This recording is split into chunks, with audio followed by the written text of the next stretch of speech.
Hello bachcho, let's read the question.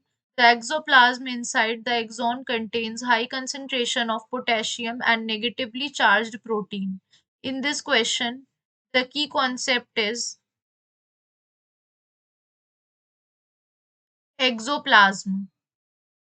Axoplasm क्या होता है? बेसिकली एक्सोप्लाज्म जो होता है, it is the cytoplasm, it is the cytoplasm within the axon, within the axon of a neuron.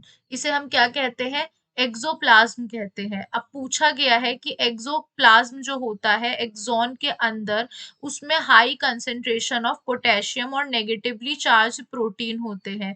ये statement सही है या नहीं है? So basically what happens resting potential में क्या होता है? जब नर्व फाइबर रेस्ट पे होता है, यानी रेस्टिंग नर्व फाइबर में जब कोई भी इम्पल्स कंडक्ट नहीं हो रहा होता है, उस टाइम पर जो एक्सोप्लाज्म होता है उसमें हाई कंसेंट्रेशन होता है पोटेशियम का एंड नेगेटिवली चार्ज्ड प्रोटीन्स का, एंड नेगेटिवली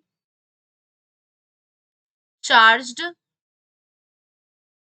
प्रोटीन्स का क्या होता है? हाई कंसेंट्रेशन होता है। इनका हाई कंसंट्रेशन पाया जाता है। तो बेसिकली, और इस कॉन्ट्रास्ट में अगर देखें, जो फ्लूइड एक्सॉन के बाहर होता है यानी एक्स्ट्रा सेलुलर फ्लूइड में क्या होता है? एक्स्ट्रा सेलुलर फ्लूइड में क्या होता है? High concentration of the sodium ion पाया जाता है।